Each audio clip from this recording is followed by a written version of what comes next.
Salut, alors dans cette vidéo, on va voir comment démarrer un projet HTML CSS classique, donc sans SAS, etc. Je ferai sûrement une deuxième vidéo où j'expliquerai comment implémenter SAS, les bonnes pratiques, etc. Et du coup, je vais donner aussi des astuces dans cette vidéo et les bonnes pratiques. Donc on commence tout de suite. Donc on va faire un dossier, hein, le dossier du projet. Donc, je vais créer un projet, par exemple, un dossier, pardon, HTML, CSS. Je me rends dedans. Et donc, la première chose qu'on va voir, c'est l'architecture des dossiers. Donc, pour un projet HTML, CSS, on n'aura pas grand-chose en soi. On aura donc notre ou nos fichiers HTML, donc l'index.html et d'autres s'il y a d'autres pages. Et les dossiers images, dossiers CSS, dossiers pour les fontes, etc. Donc, je vais commencer tout de suite. Je vais créer un fichier index.html. Voilà, je vais créer un dossier IMG. Je vais créer un dossier CSS. Donc là, il y aura toutes mes feuilles de style et un dossier fonte où il y aura du coup les polices. Voilà, donc je vais ouvrir le projet avec PHP Storm. Voilà, donc là on a notre projet. Donc on voit qu'on a nos trois dossiers et notre fichier index.html. Donc on va commencer par renseigner un peu ce qu'il y a dans index.html. Alors il faut commencer toujours par les balises de base. Donc sur PHP Storm mais aussi sur d'autres outils, d'autres IDE, il y a souvent des raccourcis qui permettent de générer tout simplement le code HTML. Donc là je crois que c'est HTML.5. Voilà. Donc j'ai fait HTML 2.5 tabulation et ça m'a directement généré ça. Et là j'ai le curseur sur la langue, donc je vais taper FR, tabulation, là je laisse comme ça pour le chart set, donc c'est pour prendre en compte les accents. Là la méta pour le viewport, donc c'est pour tout ce qui est responsive, je vais laisser tout par défaut. Et compatible UEdge, ok. Titre, je vais mettre mon super site, voilà. Donc ça, je vais le remettre sur une ligne, voilà. L'une des premières bonnes pratiques à avoir, c'est d'utiliser les balises sémantiques HTML5, donc les nouvelles balises. Faire par exemple une balise header pour mettre le header du site, avec dedans le menu, donc sous la balise nav, pour dire que c'est une navigation. La balise aside, si on... non, pas aside, aside. Si on a une partie du site à gauche, etc., qui n'est pas la partie principale. On peut mettre aussi, du coup, pour la partie principale, la balise main. Dans la balise main, du coup, on aura des sections, possiblement. Hein. Alors ça, ce que j'écris, c'est pas la vérité absolue, hein, ça dépend de vos sites, mais voilà, les balises à utiliser. Donc on peut avoir plusieurs sections.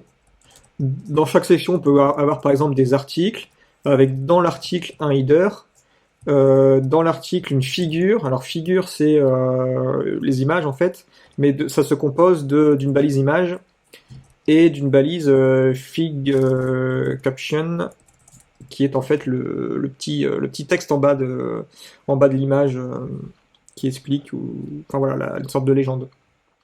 Donc voilà, on peut avoir ça. Dans le main, on peut avoir d'autres choses aussi, mais c'est globalement, ça va être un peu ça. Et après, on peut par exemple avoir un footer avec dedans, pareil, nav par exemple, pour le menu en bas du footer, etc. Donc voilà les balises principales, il y en a d'autres.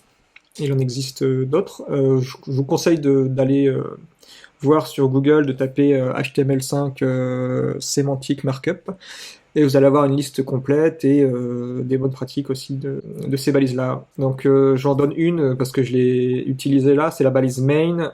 Là, il faut en avoir qu'une seule par page. Voilà, vous ne pouvez pas avoir deux mains. Hein. Sinon, les autres, vous pouvez en avoir autant que vous voulez. Donc voilà pour les balises sémantiques. Après, j'aimerais vous parler aussi de quelque chose qui est pas souvent utilisé, mais qui est super utile. Alors, je vais effacer tout ça. C'est pour les inputs. En fait, il y a plusieurs types d'inputs qui sont pas trop connus. Donc, bon, il y en a une qui est quand même assez connue, c'est le type email. Et en fait là, directement le navigateur va vérifier si l'adresse qui est, enfin c'est ce qui est renseigné dans le input est de type email. Donc s'il y a bien un arrobase, un point quelque chose, etc. Et ensuite, un autre input qui est pas beaucoup utilisé, mais qui est vraiment puissant, c'est le type color. Et en fait, ça va vous faire un widget. Vous pouvez cliquer dessus et vous pouvez sélectionner la couleur que vous voulez. Alors, les inputs, les types sur les inputs, ça dépend du navigateur. C'est-à-dire que vous n'allez pas avoir forcément le même comportement de l'input par rapport à si c'est sur Safari, Chrome, Firefox, etc. Donc, si vous voulez vraiment quelque chose un widget qui soit similaire pour tous les navigateurs, je vous conseille de le faire vous-même ou d'importer une librairie qui le fait elle-même. Donc voilà. Ça c'est pour les inputs. Donc pareil, hein, vous pouvez aller sur Google voir toute la liste des inputs, des types des inputs possibles, il y en a pas mal. Et certains sont très utiles. Dans du code de mes étudiants, je vois beaucoup de choses comme ça. Hop, par exemple ça. Alors faut savoir qu'en HTML5, il n'y a plus besoin de fermer comme ça les balises simples, on va dire. C'est pas les balises qui se ferment comme le body par exemple là d'accord. Mais les balises où il n'y a pas besoin de les fermer, il n'y a plus besoin de ce slash à la fin. Donc ça c'est quelque chose que je vois souvent. Je sais pas pourquoi. Attention aussi à l'indentation. Donc je vais revenir un peu au code que j'ai supprimé tout à l'heure. Voilà. Bien faire attention à bien indenter votre HTML. Parce que c'est surtout pour vous en fait, hein, ça change rien pour le navigateur, c'est surtout pour vous et vos collègues qui allez travailler sur le projet. Toujours bien indenté. Alors dans HTML, il faut indenter avec 4 espaces, c'est-à-dire que moi, voilà, c'est marqué ici, hein, vous le voyez, 4 space, 4 space. Donc quand je fais tabulation, en fait ça insère 4 espaces, et non pas le caractère tabulation. Le caractère tabulation, en réalité, il faut l'éviter parce que ça crée des bugs visuels sur Git, sur GitHub, etc. C'est pas terrible. Donc voilà, 4 spaces lors d'une tabulation. Si vous voulez tabuler, donc indenter plusieurs lignes, vous sélectionnez plusieurs lignes, vous faites tabulation. Et si vous voulez revenir en arrière, donc une tabulation inversée, il y a juste à faire Shift tabulation. Donc Maj tabulation, et ça revient en arrière. Voilà. Ça désindente. Quand je vois aussi mes étudiants qui essayent de supprimer des lignes, par exemple, je veux supprimer cette ligne-là, en fait, souvent, ils font ça avec la souris, hop, ils suppriment, et après, ils vont supprimer la ligne en trop, etc. Et en fait, il y a quelque chose qui est tout simple, c'est soit de cliquer sur le nom de la ligne, sur le numéro de la ligne, pardon, et de supprimer, ou alors, vous partez de la fin, et vous montez, et comme ça là, j'ai juste à faire retour arrière, et ça supprime, et ça met comme il faut ça remet comme il faut le code. Ensuite, on va parler donc du nommage. Il faut éviter les accents dans les noms des fichiers, même dans les noms des classes, dans les noms des ID, et les espaces. Ça c'est super important. Donc je vois souvent des fichiers avec des espaces, des noms de fichiers avec des espaces. C'est mal géré en fait. Donc il vaut mieux utiliser minuscule, sans accent et sans espace. Alors je dis minuscule, ça dépend des cas, hein, effectivement. Là, dans un projet HTML CSS classique, il n'y a pas besoin de majuscules dans les noms des fichiers, donc simplifiez-vous la vie. Pour le CSS, cette fois-ci, une bonne pratique que j'aime beaucoup, c'est de mettre les media queries, donc les feuilles de style, dans des fichiers à part. C'est-à-dire que là, bon, je vais copier-coller un code que j'avais préparé. Voilà, ici. Donc là, par exemple, imaginons que j'ai une feuille de style max 1200.css et max 900.css. Et bien en fait, on peut directement dire que cette feuille de style-là, donc max 1200, elle est pour les médias de tous les types et qui ont une largeur maximale de 1200 pixels. Donc ça permet de pas l'avoir à le mettre dans le code, dans le fichier CSS, et du coup d'avoir une visu d'ensemble en fait sur les feuilles de style, etc. Donc imaginons que là, j'ai ma feuille de style par défaut, donc CSS, je sais pas, style.css par exemple. Et ben là, je sais que voilà, par défaut, c'est style.css, et après, j'en ai une pour les max 1200 et les max 900. Et dans ces fichiers-là, du coup, je n'ai pas de media query. Ensuite, pour l'ordre des CSS, alors il faut savoir que quand vous avez plusieurs fichiers CSS, l'ordre a de l'importance en fait, hein, parce que CSS c'est Cascading Style Sheet, donc feuille de style en cascade. Donc la première en fait qui est importée sera la première à appliquer les changements, et après la dernière sera la dernière à appliquer les changements. C'est-à-dire que si dans la première vous dites que les titres sont en rouge, dans la troisième, dans la dernière, si vous mettez que les titres H1 sont en bleu, eh ben ils seront en bleu. C'est elle qui aura raison.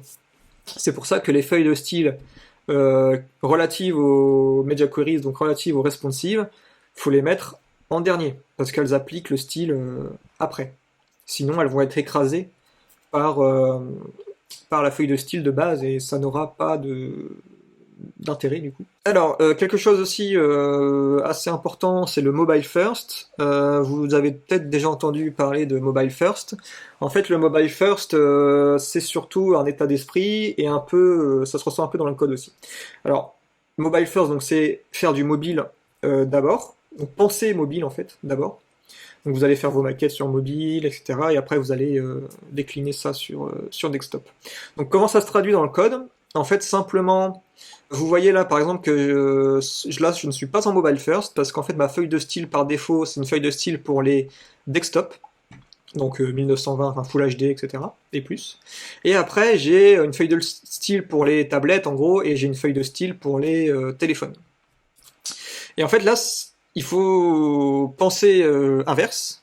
Il faut dire, voilà, je vais avoir une feuille de style par défaut pour les mobiles, et après, je vais avoir une feuille de style pour, donc là, min 1200 et min 900. Donc voilà, j'ai une feuille de style pour les smartphones, et après, min 900, j'ai une feuille de style pour les tablettes au final, et après, j'ai une feuille de style pour les écrans. Donc là, je vais devoir d'ailleurs les mettre comme ça.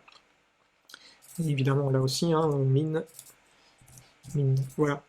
Donc là, c'est juste inversé en fait, et surtout que la feuille de style par défaut soit pour les mobiles. Donc ça a de l'importance aussi pour le référencement, parce que Google met en avant les sites qui sont mobile first, donc où le CSS est de base pour les mobiles. Pour les commentaires, moi je suis... Donc il y a deux écoles, hein. L'école où on va mettre des commentaires un peu partout pour expliquer ce que le code fait, et il y a mon école du coup où je me dis en fait que si le code est bien écrit, si les ID, les classes, etc. sont bien nommés, je n'ai pas besoin de commentaires, ou en tout cas très très peu. Donc je préfère un code voilà, bien codé, bien fait, bien écrit, sans commentaires, qu'un code un peu bizarre, mal écrit, mais avec plein de commentaires. Parce que bon, moi je sais lire le code, donc en fait j'ai pas besoin de forcément des commentaires.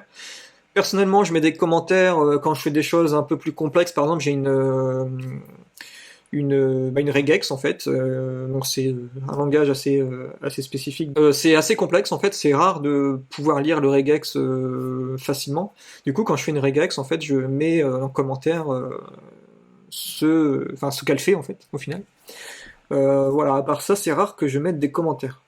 Je préfère passer du temps à bien nommer et bien indenter mon code, etc. Je parle aussi d'indentation, là, j'en reparle vite fait. Il y a des outils qui permettent d'indenter le code, mais je vous conseille vraiment de ne pas s'en servir et de vous-même indenter votre code comme il faut. Dès que vous écrivez du code, vous l'indentez comme il faut, etc. Donc votre IDE va vous aider, bien sûr, mais il faut vraiment que vous le fassiez quoi qu'il arrive, même si vous mettez un peu du code temporaire.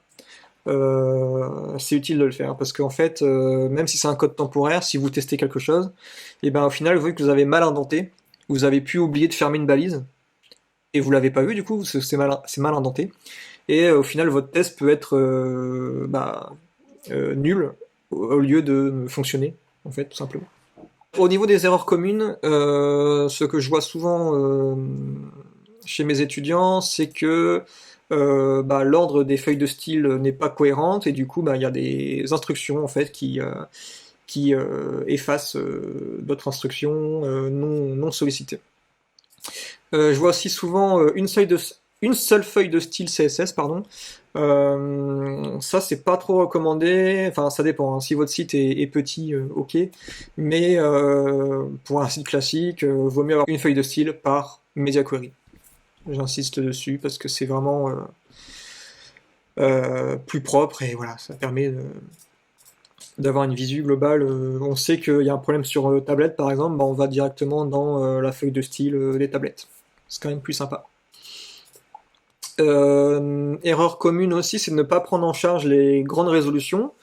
Alors moi, par exemple, là, je suis sur un écran 4K ultra wide. Alors forcément, j'ai pas mon navigateur forcément tout le temps en ultra wide, mais ça m'arrive et voilà, il faut pas hésiter à prendre ça en compte. Il y a aussi maintenant beaucoup de télé 4K qui ont des navigateurs internet, etc. Donc autant voir un peu comment ça se passe. Alors forcément, ce sera pas vos visiteurs classiques, mais c'est important, surtout que la plupart du temps, il n'y a pas grand-chose à modifier. Des tailles de texte un peu à améliorer, à augmenter, mais pas grand-chose d'autre. Donc n'hésitez pas à regarder pour des écrans 4K, etc. Erreur que je vois souvent aussi, qui est liée à l'accessibilité, c'est que vous voyez donc sur les images, en fait, on a une balise alt, donc c'est la balise alternative, donc texte alternative. Il faut qu'elle soit renseignée sur toutes les images. Donc quand je dis renseigner, c'est il faut qu'il y ait la balise alt, même si elle est vide. Et en fait, elle va être souvent vide. La balise alt, il faut écrire des choses dedans quand ça a de l'importance. C'est-à-dire, je m'explique. Si vous avez un bouton, je sais pas moi, réseaux sociaux, vous allez avoir l'image Twitter, par exemple, donc le petit logo, vous allez mettre un alt dessus, vous allez dire logo Twitter. En fait, ça n'a aucune importance pour les aveugles et ceux qui ont des problèmes visuels, parce qu'en fait, ils vont avoir un lecteur d'écran, et le lecteur d'écran va leur dire image, logo Twitter. En réalité, c'est pas important pour eux, parce que voilà, forcément ils voient pas les images, donc ils vont un peu s'en fichent d'avoir un logo Twitter à cet endroit-là. La balise alt, il faut la renseigner, faut mettre du texte dedans quand c'est super important. C'est-à-dire que quand l'information elle est véhiculée que par l'image. Donc par exemple, j'ai un article qui raconte un article de journaux qui raconte une poignée de main historique, par exemple, ça c'est le titre, une poignée de main historique. Dans le texte de l'article, jamais les deux personnes qui se sont serrées la main sont citées. Donc en fait, l'information des personnes qui se sont serrées la main est visible qu'avec l'image. Et ben là, en fait, sur l'image, on va marquer serrage de main entre Donald Trump et Kim Jong-un, par exemple. Parce que c'est une info super importante. Si quelqu'un n'a pas cette information-là, il comprendra pas l'article réellement. La seule manière d'utiliser la balise alt, s'il n'y a pas d'information véhiculée donc par cette image, il faut renseigner juste alt et ne rien mettre dedans. Voilà, donc dans une prochaine vidéo, je vais vous montrer comment ajouter SAS à votre projet. Et je vous dis du coup à bientôt. Merci de m'avoir écouté. Ciao!